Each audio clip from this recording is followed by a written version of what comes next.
വളരെ വേദനയോടെ ചോദിക്കട്ടെ, ഈ സംസ്കാരം ഏത് ദീനിന്റെ സംസ്കാരമാണ്? ഞാൻ ഒരു വെറുപ്പും ഉണ്ടായി പറയല്ല.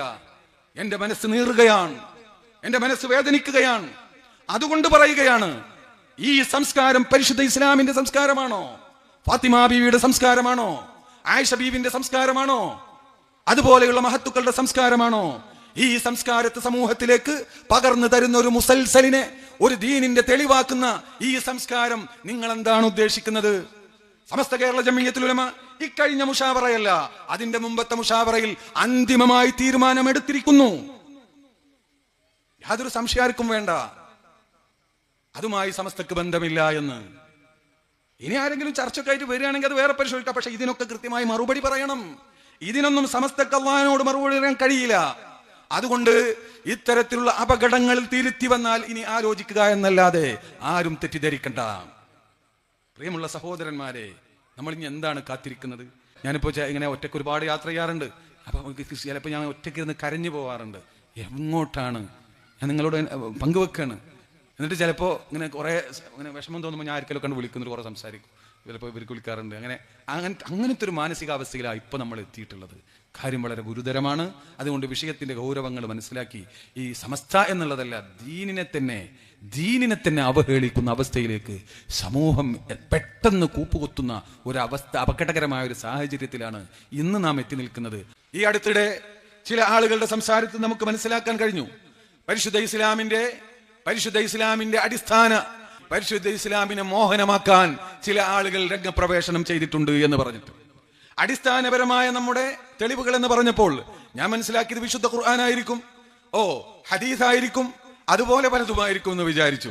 ഖുർആനും ഹദീസൊക്കെ നോക്കി ഇമാം ഷാഫി തങ്ങളൊക്കെ പറഞ്ഞതുപോലെ ഇനി സ്വന്തമായി ഗവേഷണം ചെയ്യുന്ന ഒരു കൂട്ടർ വന്നതായിരിക്കും എന്നാണ് നമ്മൾ മനസ്സിലാക്കിയത്. പക്ഷേ അതിന്റെ നേതാവ് ആദ്യത്തെ ഗവേഷണം നടത്തിയത്, അതിന് തെളിവുദ്ധരിച്ചത് മുസൽസൽ ഉമർ ഇബ്നുൽ ഖത്താബാണ്.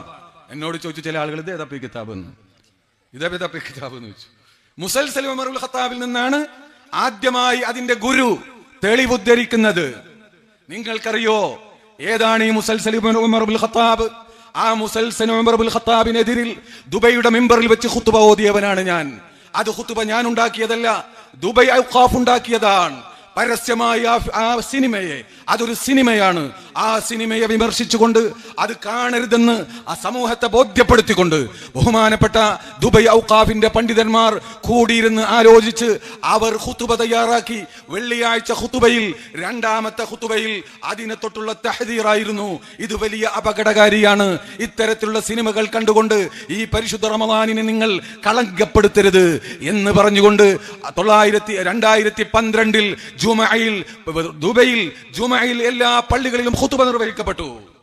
എന്ന് മാത്രമല്ല, ഹറമിൽ, സൗദി അറേബ്യയിലെ ഹറമിൽ അബ്ദുൽ അസീസ് ഇബ്നു അബ്ദുല്ലാഹി ആലു ഷെയ്ഖ് എന്ന് പറയുന്ന അൽ വഹാബി പണ്ഡിതനാണ്, സൗദിയിലെ മുഫ്തിയാണ്. അയാൾ ഹറമിൽ ഖുത്ബ നടത്തി. ഈ മുസൽസൽ ഉമർ ഇബ്നുൽ ഖത്താബ് പോലെയുള്ള മുസൽസലുകൾ പരിശുദ്ധ ഈമാനിനെ നശിപ്പിക്കുകയും ചില ആളുകൾ ഈ പരിശുദ്ധ റമളാനിന്റെ ഖുദ്സിയത്ത്, അതിന്റെ മഹത്വത്തെ നശിപ്പിക്കാനുള്ള അവരുടെ കുൽസിത ശ്രമത്തിന്റെ ഭാഗമാണെന്നും അത് ആ മഹാന്മാരായ സഹാബത്തിനോടും മഹത്തുക്കളായ മഹദികളായ അഹ്ലു ബൈത്തിൽപ്പെട്ട മഹത്തുക്കളായ അല്ലാഹുവിന്റെ റസൂലിന്റെ ഭാര്യമാര്, സഹാബത്തിന്റെ ഭാര്യമാര്, ഈ സഹാബിയാത്ത്, ഇവരോടൊക്കെ കാണിക്കുന്ന സൂഅദബാണെന്നും ഒരു തെറ്റായ ധാരണ, ഒരുപാട് തെറ്റായ ആശയങ്ങളെ സമൂഹത്തിലേക്ക് അറിയാതെ കയറ്റിവിടാനുള്ള ഒരു കുൽസിത ശ്രമത്തിന്റെ ഭാഗമാണെന്നും ഖുത്ബ നടത്തിയത് അന്ന് ഈ വഹാബികളുടെ, അവർക്കൊന്നും സഹാബത്തിനെയും നമ്മുടെ അഹ്ലു ബൈത്തിനെയും ഒക്കെ നമ്മൾ ബഹുമാനിക്കുന്ന പോലത്തെ ഒരു ബഹുമാനമൊന്നും ഇല്ല. എന്നിട്ട് പോലും അബ്ദുൽ അസീസ് ഇബ്നു അബ്ദുല്ലാഹി ആലു ഷെയ്ഖ് ബഹുമാനപ്പെട്ട ഹറമിൽ ഖുത്ബ നടത്തിയ ഒരു വിഷയം, ഒരു സംഗതിയാണ് ആദ്യമായി ഗവേഷണത്തിന് ഉപയോഗപ്പെടുത്തിയത്. നോക്കൂ, നമ്മൾ സമസ്തക്കാരായതിന്റെ ഒരു അഭിമാനം, കൂടുതൽ അഭിമാനബോധമുണ്ടായ രംഗങ്ങളാണത്. അപ്പൊ തന്നെ ഞാനത് മനസ്സിലാക്കി, ഇനി നമ്മൾ കൂടുതൽ പറയേണ്ടതില്ല എന്ന് മനസ്സിലാക്കി. മാത്രമല്ല, ബഹുമാനപ്പെട്ട ഇന്നും ജീവിച്ചിരിക്കുന്ന അഹ്ലുസുന്നത്തി വൽ ജമാഅത്തിന്റെ പണ്ഡിതന്മാരിൽ പ്രഗത്ഭനായ പണ്ഡിതൻ, 4 മദ്ഹബിലും ഫത്വ കൊടുത്തുകൊണ്ടിരിക്കുന്ന ദുബൈ ഔഖാഫിന്റെ വളരെ പ്രധാനപ്പെട്ട ഒരു പണ്ഡിതൻ, അദ്ദേഹം അന്ന് കബീറുൽ മുഫ്തീനായിരുന്നു. അദ്ദേഹം അൽ ഇമാറാത്തുൽ യൗം എന്ന അറബി പത്രത്തിലും അൽ യൗമുസ് സാബിയിലും അൽ ബയാൻ എന്ന് പറയുന്ന അറബി പത്രത്തിലും ലേഖനമെഴുതി. ഈ മുസൽസലിനെതിരിൽ, ഈ പുതിയ ദീനിനെ മനോഹരമാക്കാൻ അടിസ്ഥാനപരമായ കേന്ദ്രങ്ങളിലേക്ക് മടങ്ങി, സോഴ്സുകളിലേക്ക് മടങ്ങി ഇസ്ലാമിനെ മനോഹരമാക്കാൻ ഇറങ്ങിയ ആളുകൾ, അവരുടെ ഗുരു ആദ്യമായി ഞാൻ പറഞ്ഞല്ലോ, ഞാൻ മനസ്സിലാക്കി ഖുർആൻ നോക്കിയിട്ടാ ഗവേഷണം എന്ന് നോക്കുമ്പോ ഇതായിരുന്നു. ഈ മുസൽസലിനെ സംബന്ധിച്ച് അദ്ദേഹം അൽ ബയാനിൽ എഴുതിയ ലേഖനം എന്റെ കയ്യിലുണ്ട്. അഹ്മദ് ബിൻ അബ്ദുൽ അസീസ് അൽ ഹദ്ദാദ് എന്ന് പറയുന്ന ഇന്നും ജീവിച്ചിരിക്കുന്ന ദുബൈ ഔഖാഫിലെ പ്രധാനപ്പെട്ട മഹാപണ്ഡിതൻ, സമസ്തക്കാർ മാത്രം പറഞ്ഞതല്ല, അദ്ദേഹം ജനങ്ങളെ ക്ഷണിച്ചു. കബീറുൽ മുഫ്തീൻ മുദീറു ഇദാറത്തുൽ ഇഫ്താ അൽ ജുംഹൂർ ഇലാ തജന്നുബി മുശാഹദത്തിൽ മുസൽസൽ അത്താരീഖി ഉമർ ഇബ്നുൽ ഖത്താബ് എന്ന് പറയുന്ന ആ ചരിത്ര സിനിമയെ നിങ്ങൾ ആരും കാണരുത്, അതിനെ ബഹിഷ്കരിക്കണമെന്ന് അദ്ദേഹം ആഹ്വാനം ചെയ്തു. യതനാവലു ഹയാത വ ശഖ്സിയത സാനിൽ ഖുലഫാഇർ റാഷിദീൻ ഉമർ ഇബ്നുൽ ഖത്താബ് റളിയല്ലാഹു അൻഹു മുവല്ലിഹൻ അന്നഹു ലാ യജൂസു അൻ തുമസ്സല അദ്വാറു الصحابة الكرام ولا سيما العشرة المبشرون بالجنة والخلفاء الأربعة من قبل أحد من الممثلين. എന്നിങ്ങനെ തുടങ്ങി ഇതിന്റെ അപകടങ്ങളെ വിശദീകരിച്ചുകൊണ്ട് വളരെ ഭംഗിയായി, വളരെ സുദീർഘമായ ഒരു ലേഖനം. അതിൽ പ്രധാനമായി പറയുന്നത്, ഒന്ന്, ഈ മഹാന്മാരായ സഹാബത്തിനെ ഈ സിനിമ അഭിനയിക്കാൻ, ഇപ്പൊ നമ്മൾ ഇവിടെ അത് അഭിനയിക്കുകയാണെങ്കിൽ ഏറ്റവും നല്ല രൂപത്തിൽ അഭിനയിക്കണല്ലോ. നമ്മൾ ആരെ കൊണ്ടുവരിക? ഒന്ന് മോഹൻലാല്, ഉമർ ഖത്താബിനെ ആരായിരിക്കും അഭിനയിക്കുക? ഒന്ന് സിദ്ദീഖായിരിക്കും, മറ്റൊന്ന് പിന്നെ മമ്മൂട്ടിയായിരിക്കും. ഇങ്ങനെയുള്ള ആളുകളെ കൊണ്ട് മഹാന്മാരായ ആളുകളെ രൂപപ്പെടുത്തുന്നത് തന്നെ അവരോട് കാണിക്കുന്ന ഏറ്റവും വലിയ അപകടമാണെന്ന് ബഹുമാനപ്പെട്ട ഡോക്ടർ അഹ്മദ് അബ്ദുൽ അസീസ് അൽ ഹദ്ദാദ് മാത്രമല്ല, അസ്ഹറിന്റെ ഫത്വ, ഇഖ്വാനിയിൽ നിന്ന് തന്നെ ഇഖ്വാനുകാരായ മതരാഷ്ട്രവാദത്തിന്റെ ആളുകളായ ഇഖ്വാനുകളിൽ ബഹുഭൂരിപക്ഷം പണ്ഡിതന്മാരും സഊദി പണ്ഡിതന്മാരും സുന്നികളും അസുന്നികളുമായ ബഹുഭൂരിപക്ഷം അറബി പണ്ഡിതന്മാർ ഇതിനെതിരിൽ ശക്തമായ നിലപാട് സ്വീകരിക്കുകയും ഇത് കാണരുത് എന്നും ഇതിനെ ബഹിഷ്കരിക്കണമെന്നും സമൂഹത്തെ ആഹ്വാനം ചെയ്യുകയും ചെയ്തു. പിന്നെ പ്രധാനപ്പെട്ട രണ്ട് ആളുകൾ, ഏതാനും അറിയപ്പെടാത്ത വേറെയും ചിലരുണ്ട്, അറിയപ്പെട്ട രണ്ട് ആളുകളാണ് ഈ മുസൽസൽ കാണാൻ അത് നല്ലതാണെന്ന് പറഞ്ഞുകൊണ്ട് അതിലേക്ക് ആളുകളെ ക്ഷണിച്ചത്. അതൊന്നും ആരാണെന്നറിയോ? ഈ ഗുരുവിന്റെ ആശയഗുരുവായ സാക്ഷാൽ യൂസുഫുൽ ഖറളാവിയാണ് ഇതിന് ഫത്വ കൊടുത്ത ആള്. ഇത് ഞാൻ നോക്കി പരിശോധിച്ചതാണെന്ന് പറഞ്ഞ ആള്. രണ്ടാമത്തെ ആളാരാണെന്നറിയോ?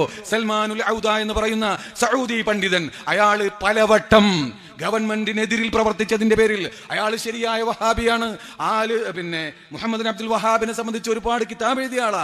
പക്ഷേ നിലവിലുള്ള സംവിധാനത്തെ എതിർക്കുക എന്ന സ്വഭാവം, ഇവരുടെ ഒക്കെ ഈ സ്വഭാവം, അങ്ങനെ സൗദി ഗവൺമെന്റിനെതിരിൽ പ്രവർത്തിച്ചതിന്റെ ഫലമായി ഒന്നിലധികം പ്രാവശ്യം ജയിലിൽ കിടക്കുകയും, എന്റെ ഓർമ്മ ശരിയാണെങ്കിൽ ജയിലിലായിരിക്കെ മരിക്കുകയും ചെയ്ത ആളാണ് സൽമാനുൽ ഔദ.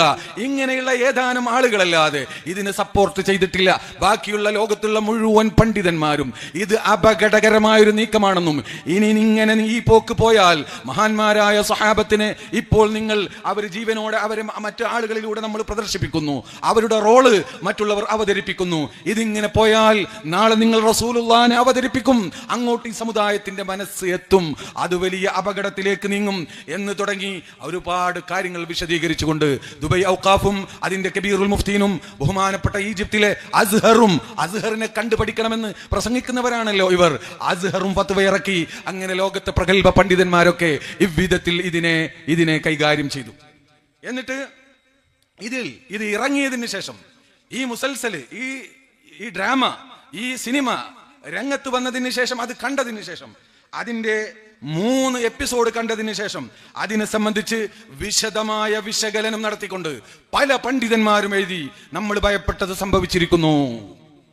നമ്മൾ എന്താണോ ഭയപ്പെട്ടത്, ഇത്തരം ഫിലിമിലൂടെ എന്താണോ ഭയപ്പെട്ടത്, അതിവിടെ സംഭവിച്ചിരിക്കുന്നു എന്ന് കൃത്യമായി പേജുകൾ അടങ്ങിയ ഒരുപാട് വിശകലനങ്ങൾ വന്നു. അതിൽ ചിലതാണ് എന്റെ കൈവശമുള്ളത്. ഇങ്ങനെ എത്ര വേണം? എല്ലാവരും പറഞ്ഞു വിശ്വാസപരമായി വളരെ അപകടം ചെയ്യുന്ന മുസൽസലാണത്. ചില ഗുണങ്ങളുണ്ട്. കാരണം ഒന്നും വായിക്കാത്ത ആളുകൾ ഇതിങ്ങനെ കണ്ടിരുന്നോളും, ഖുർആൻ ഓതാത്ത ആളുകൾ ഇത് കണ്ടിരുന്നോളും. അതിലും മോശപ്പെട്ട സിനിമ കാണുന്നതിനേക്കാളും നല്ലതല്ലേ? ശരിയാണ്, അങ്ങനെ കുറെ ഗുണങ്ങൾ ഉണ്ടാകും. എന്നാൽ ഇതിലൂടെ ഉണ്ടാകുന്ന അപകടങ്ങൾ കുറെ കാര്യങ്ങൾ വിശദീകരിച്ചുകൊണ്ട് അതിലും പ്രധാനപ്പെട്ട 3 പറയുന്നത് നിങ്ങൾ കേൾക്കുക. അമ്മൽ ആഥാറുസ് സൽബിയ ലിഹാദൽ മുസൽസലി ഫകസീറത്തുൻ ജിദ്ദാ. ഈ ഇത്തരത്തിലുള്ള ഫിലിമുകൾക്കുള്ള അപകടകരമായ അതിന്റെ നതീജകൾ, അതിന്റെ ഫലങ്ങൾ, ദുരന്ത ഫലങ്ങൾ ഫകസീറത്തുൻ ജിദ്ദാ, ഒരുപാടുണ്ട്. അതിൽ പ്രധാനപ്പെട്ട 3 പോയിന്റ് അദ്ദേഹം പറയാണ്. അതെന്താണെന്ന് ചോദിച്ചാൽ, ഈ വ്യക്തികളിലൂടെ ഉമർ ഇബ്നുൽ ഖത്താബിനെ ഈ തരത്തിലുള്ള ഈ സിനിമാ നടന്മാരിലൂടെ ഉമറുൽ ഖത്താബ് റളിയല്ലാഹു അൻഹുവിനെ പോലെയുള്ള മഹാന്മാരായ വ്യക്തിത്വങ്ങൾ, അവരെ സംബന്ധിച്ച് നമുക്ക് മനസ്സിൽ ഒരു വലിയ ബഹുമാനമുണ്ട്, വലിയൊരു ആദരവുണ്ട്, വലിയൊരു ഖദാസത്ത്, ഒരു അളമത്ത് നമ്മൾ അവർക്ക് നൽകാറുണ്ട്. അവരുടെ പേര് കേൾക്കുമ്പോൾ തന്നെ ഖദ്ദസല്ലാഹു സിർറഹുൽ അളീം, അസീസ് എന്നൊക്കെ നമ്മൾ പറയാറുണ്ട്, റളിയല്ലാഹു അൻഹു എന്നൊക്കെ പറയാറുണ്ട്. അതൊക്കെ ഇല്ലായ്മ ചെയ്യാൻ ഇത് സഹായിച്ചു എന്ന് കൃത്യമായി തെളിവ് സഹിതം അദ്ദേഹം നിരത്തുകയാണ്. എന്നിട്ട് ട്വിറ്ററിൽ വന്ന ഒരു സ്ത്രീ എഴുതിയ ഒരുപാട് കാര്യങ്ങളിൽ നിന്ന് പ്രധാനപ്പെട്ട സെലക്ട് ചെയ്തുകൊണ്ട് അദ്ദേഹം പറയുന്നു, ഒരു സ്ത്രീ ഇത് കണ്ടതിന് ശേഷം, ഇത് മുഴുവൻ കണ്ടതിന് ശേഷമാണ് ഇയാൾ ഇത് വിശകലനം ചെയ്യുന്നത്. പക്ഷെ ആ സ്ത്രീ പറയുന്നു, ഈ മുസൽസലിൽ നിന്ന് 3 എപ്പിസോഡ് ഞാൻ കണ്ടപ്പോൾ മിൻ മുസൽസൽ ഉമർ ഹസിൻതു അശദ്ദൽ ഹസൻ, ഞാൻ വല്ലാതെ ദുഃഖിച്ചുപോയി.